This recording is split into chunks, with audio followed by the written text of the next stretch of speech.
Hello साथियों, भारतीय साक्ष्य अधिनियम 2023 में हम पढ़ेंगे भाग 8 में धारा 26 बेदशाएं जिनमें उस व्यक्ति द्वारा सुसंगत तथ्य का किया गया कथन सुसंगत है जो मर गया है या नहीं सकता इत्यादि। इसमें हम पॉइंट नंबर 1 मृत्युकालिक कथन या मृत्यु के कारण के बारे में हम पढ़ रहे हैं। अभी तक हम 7 भाग आपको बता चुके हैं। 8वें भाग में हम पढ़ेंगे सह अपराधी के परिसाक्ष्य से तुलना। क्या पढ़ेंगे हम? सह अपराधी के परिसाक्ष्य से तुलना। न्यायालय ने मृत्युकालिक कथन की सह अपराधी या इकबाली साक्षी के परिसाक्ष्य और सह अभियुक्त की संस्कृति से तुलना की और संप्रेषित किया कि उनसे बराबरी नहीं करना चाहिए। क्या स्पष्ट किया कि उनसे बराबरी नहीं करना चाहिए, यह बताते हुए कि यह तो नियम ही बन गया है कि बिना संपुष्टि के सह अपराधी के परिसाक्ष्य पर भरोसा नहीं करना चाहिए। और न्यायालय ने आगे कहा, यह बात मृत्युकालिक कथन के बारे में नहीं कही जा सकती, क्योंकि ऐसा कथन सह अपराधी के परिसाक्ष्य इकबाली साक्ष्य की संस्कृति की तरह किसी दोषित व्यक्ति का नहीं होता है। अगर मृत्युकालिक कथन किसी ऐसे व्यक्ति का है जिसका जीवन अपराधियों के तरीके का रहा है, वह तो शक का आधार हो सकता है, परंतु साधारणतः मृत्युकालिक कथन करने वाला व्यक्ति तथा संस्कृति करने वाले व्यक्ति या इकबाली साक्ष्य को एक ही ब्रश में नहीं रंगा जा सकता है। क्या स्पष्ट किया कि एक ही ब्रश में नहीं रंगा जा सकता है। तो फिर से समझिए कि अगर मृत्युकालिक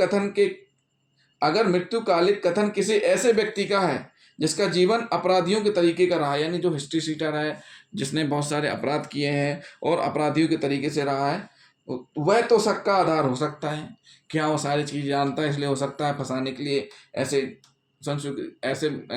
मृत्युकालिक कथन कर रहा हो या उकसाने पर जो ध्यान देने वाली बातें रहती हैं। परंतु साधारणतः मृत्युकालिक कथन करने वाला व्यक्ति तथा संस्कृति करने वाले व्यक्ति, जो साधारणतः व्यक्ति रहता है, साधारणतः मृत्युकालिक कथन करने वाला व्यक्ति तथा संस्कृति करने वाले व्यक्ति या इकबाली साक्षी को एक ब्रश से नहीं रंगा जा सकता। तो जिन साथियों ने अभी तक हमारा चैनल सब्सक्राइब नहीं किया है, तो सबसे पहले हमारे चैनल को सब्सक्राइब कर लें, बेल आइकन बटन दबाना ना भूलें और साथ ही साथ वीडियो को शेयर लाइक करना ना भूलें। साथ ही साथ अधिक से अधिक हमारे वीडियो को शेयर करें और वीडियो को लास्ट तक जरूर देखें। उच्चतम न्यायालय ने निम्नलिखित समान सिद्धांत बताए हैं। ऐसा कोई विधि का आंतरिक नियम नहीं है कि जब तक संपुष्टि ना हो मृत्युकालिक कथन दोष सिद्धि का एकमात्र आधार नहीं हो सकता। दूसरी कंडीशन, प्रत्येक मामले की जांच उसी के तथ्यों के अनुसार होनी चाहिए।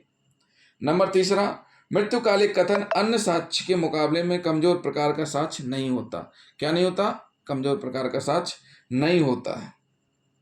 ऐसा मृत्युकालिक कथन जिसे किसी मजिस्ट्रेट ने लिखा है प्रश्न उत्तर रूप में तथा मृतक के अपने शब्दों में, वह पूर्ण रूप से विश्वसनीय होता है, किंतु यह आवश्यक नहीं कि मृत्युकालिक कथन प्रश्नोत्तर के रूप में अभिलिखित किया जाए यदि वह मृतक द्वारा बोले गए ठीक ठीक शब्दों में है। अगला पॉइंट, मृत्युकालिक कथन की विश्वसनीयता की जांच करने के लिए न्यायालय को ऐसी परिस्थितियों को ध्यान में रखनी चाहिए जैसे मृतक द्वारा देखने का अवसर। उदाहरण, अगर अपराध रात के समय में हुआ था तो क्या रोशनी थी? क्या कथन के समय मृतक की दशा बहुत तो नहीं बिगड़ी थी? क्या कथन के समय मृतक की दशा बहुत तो नहीं बिगड़ गई थी और कि कथन लगातार एक सा रहा है तथा पहले अवसर पर ही कथन किया गया था और हित रखने वाले व्यक्तियों के सिखाने पढ़ाने से नहीं किया गया था? इस मामले में मृतक का कथन इस सब शर्तों को पूरा करता था और इसलिए उच्चतम न्यायालय ने कहा कि उच्च न्यायालय ने उसके आधार पर सही रूप से सजा दी थी। जहां किसी ऐसे कारणवश जो स्पष्ट नहीं किया गया था मृत्युकालिक कथन लिखने वाले व्यक्ति को पेश नहीं किया गया था, कथन को साक्ष्य में मंजूर नहीं किया गया। जगवीर सिंह बनाम स्टेट के मामले में उच्चतम न्यायालय द्वारा प्रतिपादित किया गया है कि मृत्युकालीन घोषणा के कथनों को मात्र इस आधार पर एक तरफ नहीं किया जा सकता कि वे एक निर्दिष्ट रूप से लेखबद्ध नहीं किए गए।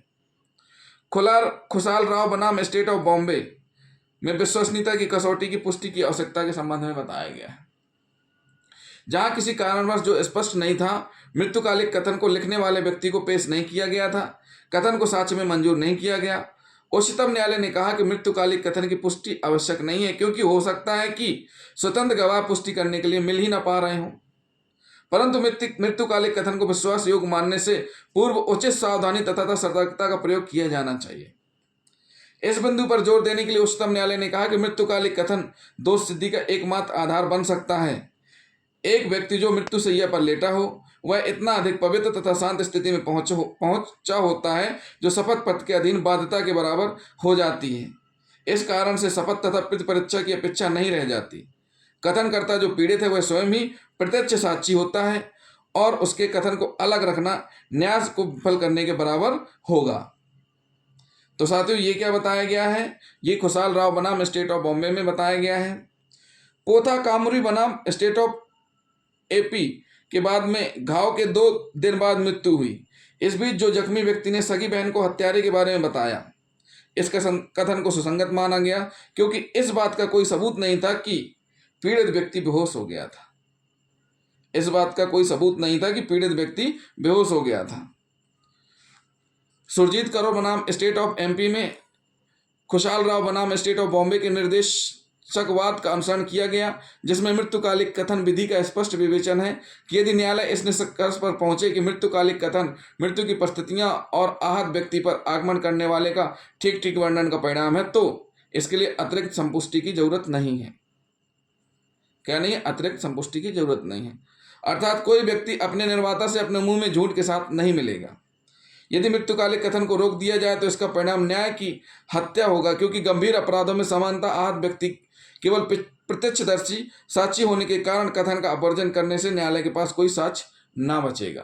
क्यों? क्योंकि जो आहत है, जिसके साथ घटना हुई है, मृतक है, वही एक उसका साक्षी होता है। ऐसी स्थिति में अगर मृत्युकालिक कथन को हटा दिया जाएगा तो फिर न्यायालय के पास कुछ भी साक्ष्य नहीं बचेगा। स्टेट ऑफ उत्तर प्रदेश बनाम सुभाष और पप्पू के मामले में विधि विरुद्ध जमाव द्वारा हॉकी से मृतक की हत्या कर दी गई।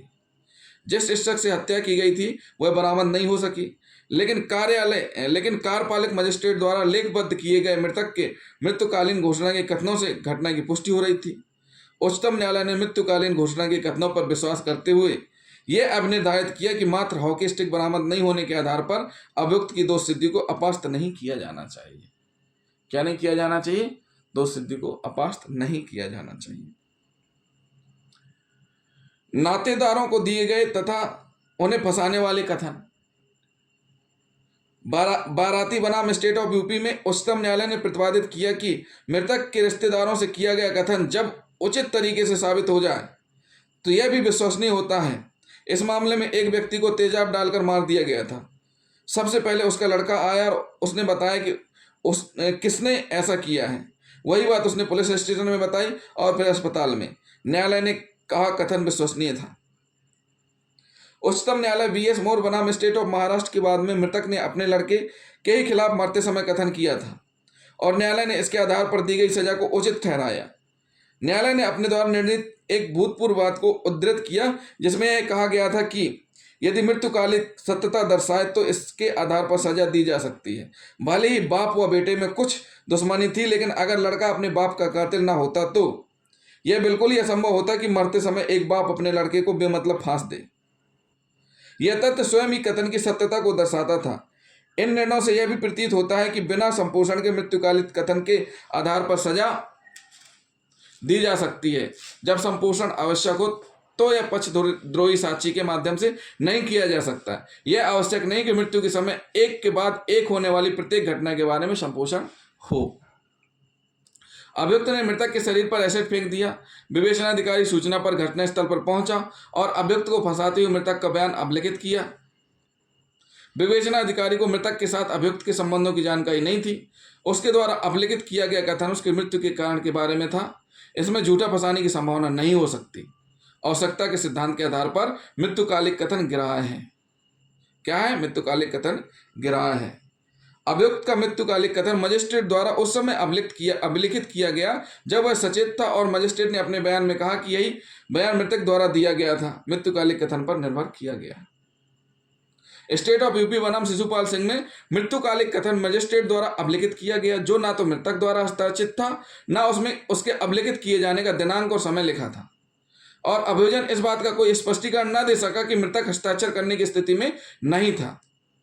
मृत्युकालीन कथन अभिलिखित किए जाने के पूर्व मृतक इस घटना के बारे में न केवल अपने भाई से बातचीत कर रहा था बल्कि अपने मित्रों एवं प्रशंसकों से भी बातचीत कर रहा था।